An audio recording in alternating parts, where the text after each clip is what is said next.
आज भी मैं अपने क्लास में सोती ही रही थी। बहुत दिनों से मेरे साथ यही हो रहा था। जैसे ही मेरी टीचर क्लास में आकर कुछ पढ़ाने लगती तो मुझे एकदम नींद के झटके लगने शुरू हो जाते थे। मैं बहुत कोशिश करती थी कि मैं ना सोऊं, मगर मैं सो जाती थी। अब मेरी टीचर ने भी यह बात नोट करनी शुरू कर दी थी कि जो लड़की क्लास में हमेशा फर्स्ट आती रही, अब उसका ध्यान पढ़ाई की तरफ नहीं है। एक दिन मेरी टीचर ने मुझसे पूछ ही लिया, तुम्हारे साथ क्या परेशानी है? अब तुम पढ़ाई पर ध्यान क्यों नहीं देती हो? टीचर के सवाल पर मेरी आंखों में आंसू आ गए। मैं बोली, टीचर, मुझे तो खुद नहीं मालूम कि मैं क्लास में क्यों सो जाती हूँ। मैं पूरी कोशिश करती हूँ कि मुझे क्लास में नींद नहीं आए, लेकिन पता नहीं कैसे अचानक मेरी आंख लग जाती है। टीचर ने कहा कि तुम्हारे घर में कोई परेशानी तो नहीं है? मैंने नहीं में सिर हिला दिया और बोली, मेरे पिता का देहांत हो चुका है, मगर मेरी माँ ने घर का सारा इंतजाम खुद संभाल लिया है। मुझे किसी चीज़ की कोई कमी नहीं है। हमारे घर में किसी चीज़ की, किसी बात की कोई टेंशन नहीं है। टीचर ने अपना सिर हिलाया और कहा, ठीक है, तुम जाकर बैठ जाओ, लेकिन आगे से तुम ध्यान रखना कि क्लास में सोना नहीं है। मैंने भी टीचर से वादा कर लिया, मगर फिर मैं अपने वादे पर पूरे नहीं उतर पाए। अगले दिन फिर मैं सो गई। अब तो मजबूर होकर मेरी टीचर से मुझे सज़ा मिलने लगी थी, मगर मैं क्या करती? नींद पर किसी का कोई जोर नहीं होता है। कहते हैं कि नींद तो सूली पर आ जाती है। मेरा भी इस समय यही हाल था। आज मैं फिर से क्लास में सो गई तो मेरी टीचर ने कहा कि कल तुम अपनी माँ को स्कूल लेकर आना। यह बात सुनकर मैं घबरा गई थी कि माँ न जाने मेरे साथ कैसा बर्ताव करेंगी, लेकिन अपनी टीचर का मैसेज भी माँ को देना ज़रूरी था। मैंने माँ से कहा कि आपको मेरी टीचर ने स्कूल बुलाया है। मेरी बात सुनते ही माँ के माथे पर सिकन पड़ गई। वह कहने लगी, क्या बात है लक्ष्मी, तुमने स्कूल में कोई शैतानी तो नहीं की है? मैंने नहीं में सिर हिला दिया। माँ अभी भी मुझे सबकी नज़रों से देख रही थी। वह कहने लगी, फिर तुमने ऐसा क्या किया है कि मुझे स्कूल बुलाने की नौबत आ गई? कुछ तो ज़रूर किया होगा। मैं माँ से कहने लगी कि माँ, मैं कुछ नहीं जानती। टीचर ने आपको क्यों बुलाया है? हालांकि मुझे सब कुछ मालूम था कि टीचर ने माँ को इसलिए बुलाया है ताकि वह उन्हें बता सके कि मैं स्कूल में सोती रहती हूँ, लेकिन उस समय अपनी माँ के सामने अनजान बन गई थी। माँ कहने लगी, लक्ष्मी, तुम तो जानती हो ना कि मैं लोगों के घरों में काम करती हूँ, तभी तो मैं तुम्हें एक अच्छे स्कूल में पढ़ा रही हूँ, तुम्हारी हर ज़रूरत पूरी कर रही हूँ। अगर मैं अपना काम छोड़कर तुम्हारे स्कूलों के चक्कर लगाने लग जाऊं तो फिर हम कहाँ से खाएंगे? तुम अपनी टीचर से कहना कि मेरी माँ बीमार है, वह स्कूल नहीं आ सकती। आपको जो कुछ भी कहना है वह मुझे बता दें। मैं घर जाकर अपनी माँ को सारी बात बता दूंगी और फिर तुम कल आकर मुझे सब कुछ बता देना। मैंने सर हिला दिया था। मुझे खुशी हुई थी कि माँ स्कूल नहीं जा रही है। अगले दिन जब टीचर ने मुझसे पूछा कि तुम्हारी माँ स्कूल क्यों नहीं आई, मैंने टीचर से कह दिया कि मेरी माँ बीमार है। टीचर ने कहा कि जैसे भी हो तुम अपनी माँ को कल ज़रूर स्कूल लेकर आना। उन्हें कहना है कि वह एक बार मुझसे ज़रूर मिल ले, मुझे उनसे कुछ ज़रूरी बात करनी है। फिर आज मैंने घर जाकर माँ को टीचर का मैसेज दिया तो मगर मेरी माँ ने फिर से कोई बहाना बना दिया। यह बात होते होते प्रिंसिपल तक पहुँच गई। उन्होंने मुझे अपने ऑफिस में बुलाया और कहने लगी, लक्ष्मी, तुम एक बहुत ही ब्राइट स्टूडेंट हो, तुम्हारी तरफ से हमें कोई शिकायत नहीं है। तो अब तुम मुझे बताओ कि तुम 8वीं क्लास में आ गई हो और अच्छी खासी समझदार हो गई हो, तो फिर क्यों तुम्हारी तरफ से शिकायतें आने लगी हैं? जब तुमसे कहा जाता है कि अपनी माँ को स्कूल लेकर आओ तो वह भी तुम नहीं लेकर आती हो। बताओ तुम्हें क्या परेशानी है? मेरे पिता का देहांत हो चुका है और मेरी माँ लोगों के घरों में जाकर काम करती ताकि मुझे अच्छे स्कूल में पढ़ा सके और मेरी सारी ज़रूरतें पूरी कर सके, इसलिए वह स्कूल नहीं आ सकती। उन्हें काम से छुट्टी नहीं मिलती। अगर वह ऐसे ही मालकिन की इजाज़त के बगैर छुट्टी कर लेंगी तो उन्हें काम से निकाल देंगी। मैडम कहने लगी, अच्छा चलो ठीक है, तुम्हारी माँ नहीं आ पाती तो समझो कि मैं ही तुम्हारी माँ हूँ। मुझे बताओ कि क्या तुम्हें कोई परेशानी है? क्या कोई बात है जिसकी वजह से तुम ठीक से नहीं सो पाती हो? पूरी क्लास में तुम्हारा ध्यान कहाँ पर रहता है? मैं बोली, मैडम पता नहीं क्या बात है, मुझे आजकल नींद बहुत आती है, जबकि मैं खुद पूरी कोशिश करती हूँ कि मैं जागती रहूँ। मैडम ने सर हिला दिया और फिर कहने लगी, अच्छा मुझे यह बताओ, तुम घर जाकर क्या क्या करती हो? मैं बोली कि मैं घर जाकर 2 घंटे आराम करती हूँ। उसके बाद मेरी माँ घरों के काम करके वापस आ जाती है और वह मुझे नींद से जगाकर ट्यूशन पढ़ने के लिए भेज देती है। उसके बाद घर में आकर टीवी वगैरह देखती रहती हूँ और फिर 9 बजे ही सो जाती हूँ। मैडम ने सर हिला दिया, फिर कहने लगी, अच्छा रात में कितनी बार उठती हो? तब मेरे दिमाग में एकदम से एक नई बात आई और मैं बोली, मैडम मेरी माँ मुझे रात में उठाकर जूस लेने को कहती है। मैडम ने हैरत से मेरी तरफ देखा। मैं भी बहुत ज़्यादा परेशान हो गई थी। मैडम ने कहा कि आपकी माँ को इस टाइम जूस की क्या ज़रूरत पड़ जाती है? मेरा तो दिमाग बिल्कुल खाली हो गया था क्योंकि मुझे इस बारे में कुछ भी नहीं पता था। रात के पहर में बहुत ज़्यादा गहरी नींद में सोई हुई होती जब माँ मुझे उठा देती थी और मैं नींद की हालत में जूस लेकर आती तो माँ का कमरा बंद मिलता था। रात बहुत ज़्यादा होती थी और मुझे पर नींद भी सवार होती थी, इसलिए मैंने कभी इन चीज़ों के बारे में सोचने की कोशिश नहीं की और ना ही कभी इस बारे में अपनी माँ से सवाल किया। मैंने जल्दी से मैडम से कहा, असल में मैडम मेरी माँ की तबीयत ख़राब रहती है तो इसलिए मैं उनके लिए जूस ले जाती हूँ। मैंने कहा कि इन चीज़ों का कोई बदल तो होगा, बिस्किट वगैरह खा लिया करें, इतनी रात को आपको ना जगाया करें। मैंने जल्दी से कहा कि इस बात का हल निकाल लूँगी, आप बेफिक्र रहें। मैंने मैडम से वादा किया और अपनी क्लास में आ गई। अब मेरी नींद पूरी तरीके से उड़ चुकी थी। मेरा दिमाग माँ की तरफ लग चुका था कि वह मुझसे रात में जूस क्यों मंगवाती है, यह सवाल मुझे परेशान कर रहा था। जब मैं घर गई तो माँ अपनी ही सोच में गुम बैठी थी। उन्होंने मुझसे यह भी नहीं पूछा कि आज मैं स्कूल नहीं आई तो तुम्हारी टीचर ने तुमसे कुछ कहा तो नहीं। मैं खुद ही माँ के पास जाकर बैठ गई और बोली, माँ आज भी मेरी टीचर मुझसे पूछ रही थी कि हर रोज़ क्लास में क्यों सो जाती हो, क्या रात को तुम्हारी नींद पूरी नहीं होती? माँ ने मुझे खा जाने वाली नज़रों से देखा, जैसे मैंने कोई अजीब सी बात कह दी हो। माँ कहने लगी, क्यों तुम्हारी नींद पूरी क्यों नहीं होती? मैं बोली, माँ आप हर रात मुझसे जूस मंगवाने भेज देती हो तो मैं जाग जाती हूँ, इस वजह से मेरी नींद खराब हो जाती है। यह बात सुनकर माँ मुझे घूरने लगी थी, कहने लगी, अगर इतना सा काम तुम्हें बोझ लगता है तो मत किया करो। एक गिलास जूस फ्रिज से निकाल कर लाना होता है, इसका तुमने इतना बड़ा बहाना तलाश कर लिया। मैं परेशान हो गई थी कि माँ की तरफ देखती रही। माँ कहने लगी कि तुम फिक्र मत करो, मैं तुम्हें इस स्कूल से निकाल कर दूसरे स्कूल में एडमिशन करवा दूंगी। मैंने तो यह भी सोच लिया है कि यह मोहल्ला भी छोड़ दूंगी, नए मोहल्ले में घर लूँगी, तुम्हें इससे भी अच्छी स्कूल में पढ़ाऊँगी। अब मैंने हैरत से माँ की तरफ देखा। उसने कहने लगी कि माँ हमारा तो खर्चा ही मुश्किल से पूरा होता है, इन हालत में आप नया घर कहाँ से लेंगी? माँ कहने लगी, यह तुम्हारा सिर दर्द नहीं है, मुझे मालूम है मुझे क्या और कैसे करना है। इतना कहकर माँ उठकर किचन में चली गई और मेरे दिमाग में ख्याल आया कि जब मेरे पिता जिंदा थे तब भी माँ पिताजी से अक्सर यही जिद करती थी कि इस मोहल्ले से मैं नहीं रहना चाहती, तुम मुझे किसी दूसरे मोहल्ले में लेकर चलो। मगर पिताजी हमेशा यही कहते थे कि मेरी तनख्वाह इतनी नहीं है कि मैं तुम्हारे लिए नया घर ले सकूं। मेरे पिता एक बैंक में जॉब करते थे, अच्छी खासा पैसा कमा रहे थे, इसके बाद भी एक नया घर अफोर्ड नहीं कर सकते थे। मेरी माँ तो लोगों के घरों में काम करती थी, फिर वह कैसे एक नया घर लेने की बात कर रही थी? यह बात मेरे लिए बहुत अजीब सी थी। मेरा दिमाग बहुत तेज काम करने लगा था, जैसे ही एक ही पल में बड़ी हो गई हूँ। अब मैं हर चीज़ को बहुत गौर से देखने लगी थी, हर बात को समझने की कोशिश करने लगी थी। आज रात भी माँ ने मुझे नींद से उठा दिया। मैंने पूरी कोशिश की थी कि आज जल्दी से जल्दी जूस लेकर वापस कमरे में जाऊंगी ताकि मुझे बाहर ना सोना पड़े, मगर मेरी किस्मत ही खराब थी। मैं वापस लौटी तो कमरे के अंदर से कुंडी लग चुकी थी।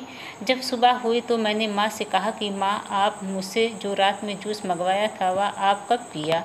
माँ मुझे गुस्से वाली नज़रों से देखकर बोली, तुम आजकल सवाल जवाब बहुत करने लगी हो। मैं बोली, नहीं माँ, मैं तो ऐसे ही पूछ रही थी, क्योंकि जब से मैं जूस लेकर आई तो आपने कमरे को अंदर से कुंडी लगाई हुई थी और मैं इंतज़ार करते करते बाहर दरवाजे पर ही सो गई।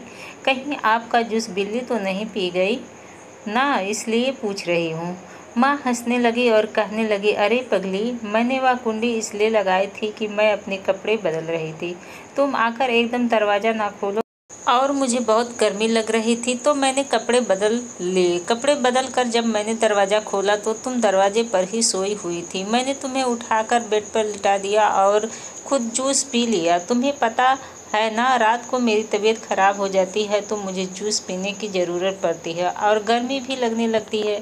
हमारे पास अभी एसी नहीं है ना, लेकिन तुम फिक्र मत करो, मैं बहुत जल्दी एसी लगवा लूँगी। अचानक से मेरी माँ बहुत बड़ी बड़ी बातें करने लगी थी। उनकी बातें सुनकर मैं चुप हो जाती। हालांकि हमारे पास इतने पैसे नहीं थे, फिर भी माँ ना जाने क्यों मेरी ऐसी बातें करती थी कि मुझे एसी लेना है, नया घर लेना है, मुझे यह चीज़ लेनी है, मुझे वह चीज़ लेनी है। अगले दिन जब मैं स्कूल से घर वापस आए तो माँ मुझे परेशान देखकर पूछने लगी, क्या हुआ, आखिर तुम क्यों परेशान हो? मैं कहने लगी, माँ मेरी क्लास में के काम के लिए लैपटॉप की ज़रूरत है। मेरी क्लास की सभी लड़कियों के पास लैपटॉप है, मगर मैं लैपटॉप अफोर्ड नहीं कर सकती। आपने मुझे इतने बड़े स्कूल में क्यों डाला? आपको चाहिए था ना कि आप एक सरकारी स्कूल में डाल देती जहाँ इस तरह की चीज़ों की ज़रूरत ना होती। माँ कहने लगी, तुम भी किन बातों को दिल पर लेकर बैठ जाती हो? जल्दी से खाना खाकर तुम आराम कर लो। मैंने खाना खाया और सोने के लिए चली गई। माँ घर से बाहर चली गई। शाम को जब मेरी माँ ने आकर मुझे उठाया तो कहने लगी, तुम्हारे लिए मेरे पास एक सरप्राइज है। आखिर माँ के पास मेरे लिए कौन सा सरप्राइज होगा? मैं आँख मलती हुई बाहर निकल आई तो सामने तख्ते पर एक बिल्कुल नए डिब्बे में बंद लैपटॉप रखा हुआ था। यह लैपटॉप देखकर मेरी ही नींद उड़ गई थी। मैं इस लैपटॉप को देखकर दंग रह गई। मैंने माँ से पूछा कि आपके पास इतने पैसे कहाँ से आए? माँ कहने लगी कि तुम आम खाओ, पेड़ मत गिनो। मैं जो कुछ कर रही हूँ वह तुम्हारे लिए ही कर रही हूँ। तुम्हें किसी बात की फिक्र करने की कोई ज़रूरत नहीं है। लैपटॉप देखकर इतनी खुश हो गई कि बाकी हर चीज़ भूल गई। मैं बोली, माँ आप यहीं रहो, मैं अपने दोस्त से लैपटॉप चलाना सीख कर आती हूँ। हमारे पड़ोस में ही एक दोस्त रहती थी, वह हमारे क्लास में ही पढ़ती थी। उसके पास पहले से लैपटॉप था, इसलिए उससे लैपटॉप चलाना आता था, जबकि मेरे पास आज ही आया था और मुझे चलाना नहीं आता था। इसलिए मैंने सोचा कि उससे मदद मांग लेती हूँ। जब मैं अपने दोस्त के घर गई तो वह मेरा लैपटॉप देखकर दंग रह गई। कहने लगी, माँ यह देखो, यही वह लैपटॉप है जिसको मैं कह रही थी कि आप मुझे दिलवा दो, लेकिन पापा तो मेरे लिए गंदा सा लैपटॉप उठा कर ले आए हैं। मुझे तो इसी कंपनी का ही लैपटॉप चाहिए था। पड़ोस वाली आंटी यानी मेरी दोस्त की माँ आकर मेरा लैपटॉप देखने लगी। कहने लगी, सच में यह लैपटॉप तो बहुत ही अच्छा है। वह मुझसे पूछने लगी कि तुम कहाँ से उठा कर लाई हो, किसका है? मैं बोली, मेरा है और किसका होता, मेरे लिए आज ही माँ लेकर आई है। आंटी ने मेरी तरफ हैरत से देखा और कहने लगी, तुम्हारी माँ के पास पैसे इतनी कहाँ से आ गए कि वह भी लैपटॉप खरीदती फिर रही है? मैं कहने लगी, आंटी आप तो जानती हैं मेरी माँ घर घर जाकर काम करती है, हो सकता है उन्होंने अपनी मालकिन से पैसे लिए हों। तो उन्होंने हंसने लगी और कहने लगी, अच्छा मेरा पति तो अच्छा भला कमाता है, तुम्हें तो मालूम ही है वह ऑफिस में अच्छी पोस्ट पर काम करता है, मगर फिर भी हमारे पास इतने पैसे नहीं थे हम अपनी बेटी को तुम्हारे जैसा महंगा वाला लैपटॉप दिला सके। और फिर तुम मुझे एक बात बताओ, जब तुम्हारी माँ सारा दिन घर से ही नहीं निकलती है तो वह फिर कौन सा काम करती है? क्या घर में ही उसने कोई सेंटर खोल रखा है? मैं आंटी की बात सुनकर बोली, नहीं नहीं आंटी, माँ काम करती है, वह बड़ी बड़ी हवेलियों में काम करने जाती है, दिन भर वहीं तो रहती है। वह कहने लगी, यह झूठ तुम कहीं और जाकर बोलना, हम मोहल्ले वाले सुबह से तुम्हारी माँ को देखते हैं, वह अपने घर में ही रहती है और रात को एक बड़ी सी काली गाड़ी आकर तुम्हारे घर के पास रुक जाती है। मोहल्ले वाले भी इस चीज़ से बहुत ज़्यादा नाराज़ हैं। मैंने भी यहाँ तक सुना है कि इन लोगों ने ठान ली है यह तुम्हें और तुम्हारी माँ को इस मोहल्ले से निकाल कर ही रहेंगे, क्योंकि यह एक शरीफों का मोहल्ला है। यहाँ पर तुम लोगों की ऐसी हरकत नहीं होने देंगे। और बेटी तुम भी हमारे घर मत आया करो, यह ना हो कि मोहल्ले वाले हमारा भी जीना हराम कर देंगे। मेरी आंखों में आंसू आ गए थे। आंटी यह कैसी बात कर रही हैं? मैं बोली, आंटी आप यह सब क्या कह रही हैं? आंटी कहने लगी कि अब तुम इतनी छोटी बच्ची नहीं हो, 8 क्लास में पढ़ती हो। 8 क्लास की लड़कियां तो शादी करके अपने ससुराल चली जाती हैं। मुझे पता है कि तुम भी अपनी माँ के साथ पूरी पूरी मिली हुई हो, इसलिए यह इतना महंगा लैपटॉप उठाकर हमारे घर आ गई। अगर तुम शरीफ होती तो तुम इस लैपटॉप को देखकर अपनी माँ से सवाल जवाब करती कि आखिर उनके पास इतने पैसे कहाँ से आए, मगर तुमने कुछ नहीं कहा। इसका यही मतलब है कि तुम भी अपनी माँ के धंधे के बराबर की हिस्सेदार हो। मैं आंखों में आंसू लिए अपने लैपटॉप उठाकर अपने घर वापस आ गई थी। आंटी ने जो बात की थी वह बहुत बुरी थी। उन्होंने मेरे और मेरे माँ के चरित्र पर उंगली उठाई थी और हमारे लिए धंधे का शब्द इस्तेमाल किया था, जो कि मैं किसी भी हाल में बर्दाश्त नहीं कर सकती थी। माँ ने जब मेरा रोता हुआ चेहरा देखा तो मुझसे पूछने लगी कि क्या हुआ, तुम उतनी उदास क्यों हो? तो मैं बोली, माँ पड़ोस वाली आंटी मुझसे पूछ रही थी कि तुम्हारे माँ के पास इतने पैसे कहाँ से आए कि उन्होंने इतना महंगा लैपटॉप खरीद लिया। माँ कहने लगी कि तुम इन लोगों की बात दिल पर मत लो, असल में मिर्ची तो उन्हें तब लगेगी जब मैं नई गाड़ी ले लूँगी, फिर देखना इन लोगों का कैसे चेहरा उतरता है। यह बात सुनकर तो मैं और ज़्यादा परेशान हो गई थी कि आखिर माँ के पास इतने पैसे कहाँ से आ रहे हैं। अब आंटी की बात मेरे दिमाग में घूम रही थी, मेरा दिल बैठा जा रहा था, कहीं वह बात जो कह रही थी वह सच तो नहीं है। लेकिन मैं इस बात को भी हाल में मानने को तैयार नहीं थी कि मेरी माँ के चरित्र में कोई खराबी है। खैर मैंने ही सोच लिया था कि अब मैं दूध का दूध और पानी का पानी कर कर ही रहूँगी, मैं सारी सच्चाई जान कर ही रहूँगी।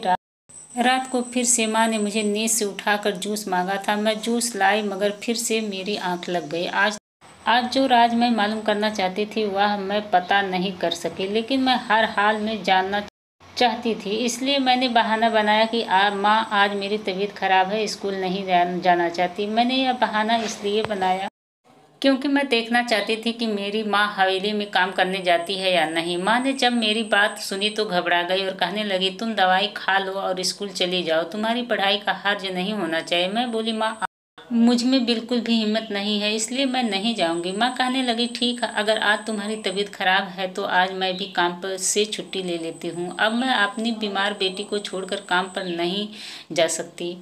मैं माँ से कहा कि माँ आप मेरी फिक्र ना करें, आप आराम से काम पर जाइए, अपना ख्याल खुद रख सकती हूँ।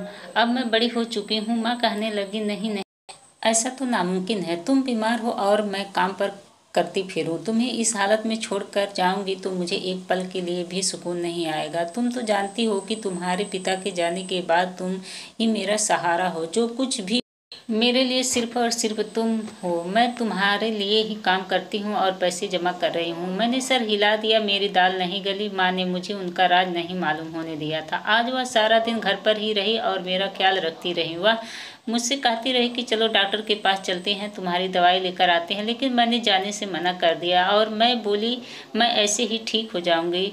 अब बस मुझे रात की बेसब्री से इंतजार था, क्योंकि रात को जिस समय माँ मुझे जूस लेने भेजती तभी मैं सारा राज मालूम कर सकती थी। रात को मैं गहरी नींद में सोई हुई थी जब माँ मुझे उठाया और कहने लगी कि मेरे लिए फ्रिज से जूस लेकर आ जाओ। मैं बोली, ठीक है माँ, मैं लेकर आती हूँ। इतना कहकर कमरे के दरवाजे से निकल गई। उसी समय माँ बाथरूम में चली गई और जल्दी से दोबारा मैं कमरे में जाकर छुप कर बैठ गई। माँ को नहीं पता था कि मैं उन्हें चकमा देकर वापस कमरे में आ गई हूँ। माँ जब बाथरूम से बाहर निकले तो जल्दी से कमरे के दरवाजे को कुंडी लगा दी और उन्होंने जो किया उसे देखकर मेरे पैरों तले से जमीन निकल गई थी।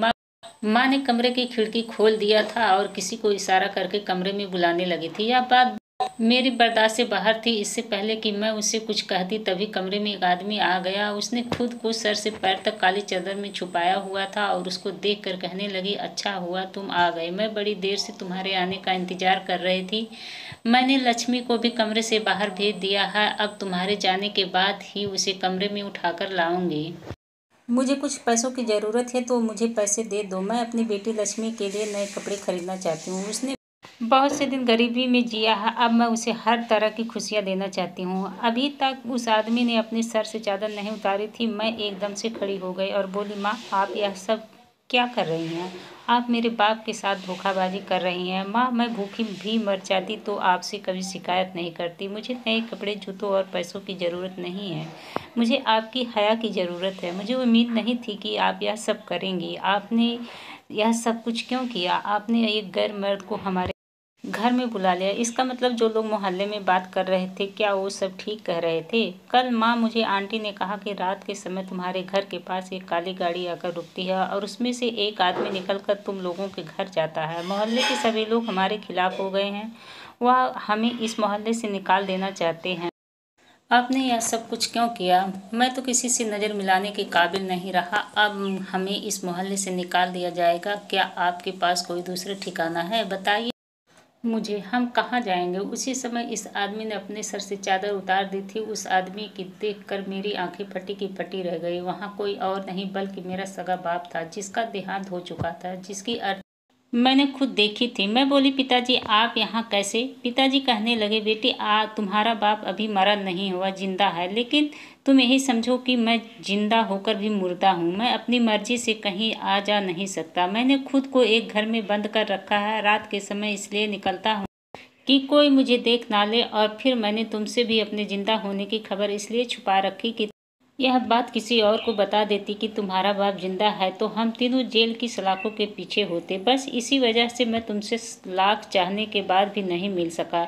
मेरी आंख में आंसू आने लगे थे। मुझे अपने पिता से नफरत सी होने लगी थी। मैं बोली, पिताजी आपको शर्म आनी चाहिए। एक बेटी के सर पर उसके पिता का साया कितना जरूरी होता है, क्या आप भूल गए हैं? मैं हर समय आपके लिए रोती रहती थी और आपको याद करती थी। मैं आपको भुला ही नहीं पा रही थी और अपने आप को मुझसे ही छुपा रखा। आप ऐसा करने के पीछे क्या वजह है? आप मुझे सारी बात बताएं। पिताजी की आंखों में आंसू आ गए। वो कहने लगे, मेरी और तुम्हारी माँ की शुरू में ही यही तमन्ना थी कि हम अपनी संतान को खूब पढ़ाई लिखाएंगे और उसकी हर ज़रूरतों को पूरी करेंगे, बल्कि उसके कदमों में फूलों की ढेर लगा देंगे। मैं एक बैंक में जॉब करता था। आमदनी इतनी कम थी कि मैं तुम लोगों के लिए एक बड़ा घर अफोर्ड कर सकता, गाड़ी ले सकता या तुम्हें महंगे स्कूल में पढ़ा सकता। फिर मेरी यही तमन्ना थी कि मैं तुम्हें डॉक्टर बनाता। डॉक्टर बनाने के लिए मेरे पास पैसे नहीं थे और मुझे उम्मीद थी कि मैं आगे भी इतने पैसे इकट्ठे नहीं कर पाऊंगी। उन्हीं दिनों में मेरे बैंक में एक नया रूल आया था। पति पत्नी की इंश्योरेंस कराई जाती थी और पति पत्नी में से जो कोई इंश्योरेंस की पूरी किस्तें जमा करने से पहले देहांत कर जाता तो उससे दूसरे पार्टनर को इंश्योरेंस के पूरे पैसे मिल जाते। मैंने सबसे बड़ी इंश्योरेंस कराई थी जो कि 10 लाख की थी। मैंने 4 किस्तें भी जमा करवा दी थी। फिर मैंने और तुम्हारी माँ ने आपस के मशवरे से अपनी झूठी मौत का नाटक रचाया था। मैं जानता हूँ कि यह गलत है। मैंने जो कुछ किया वह भी ठीक नहीं था, मगर क्या करता। इस तरह हमारा गुजारा कम पैसों में नहीं हो रहा था और ज़्यादा मैं कमा नहीं सकता था। धोखाधड़ी के अलावा मुझे और कोई रास्ता नहीं दिखा। मैंने एक खुफिया कंपनी के कांटेक्ट किया था कि जो हर तरह के फ्रॉड में मशहूर थे।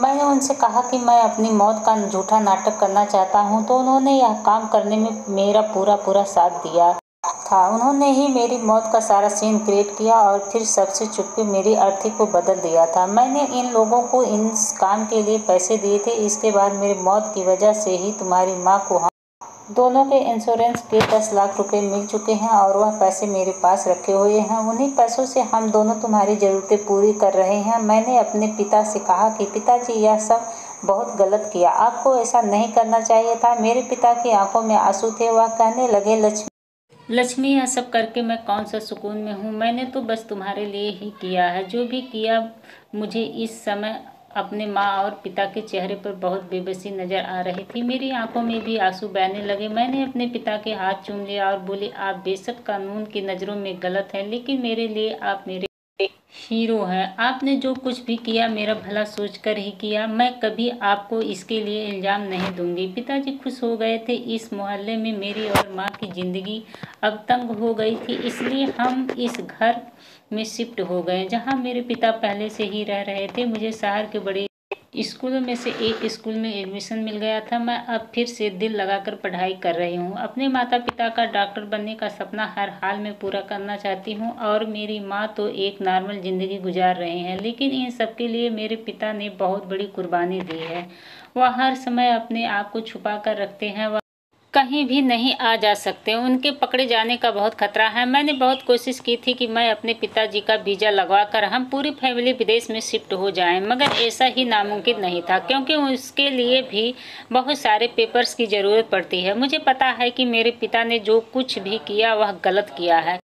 मेरे पिता कानून की नज़रों से तो बच गए, मगर वह घर में कैदी बनकर रह गए, यानी वह अपने किए की सज़ा काट रहे हैं। इसलिए मेरा आप सभी लोगों से यही मशवरा है कि कभी भी इस तरह का कोई काम ना करें, क्योंकि फिर ज़िंदगी मौत से भी बदतर होकर रह जाती है। दोस्तों, उम्मीद करती हूँ कि आपको हमारी कहानी पसंद आई होगी।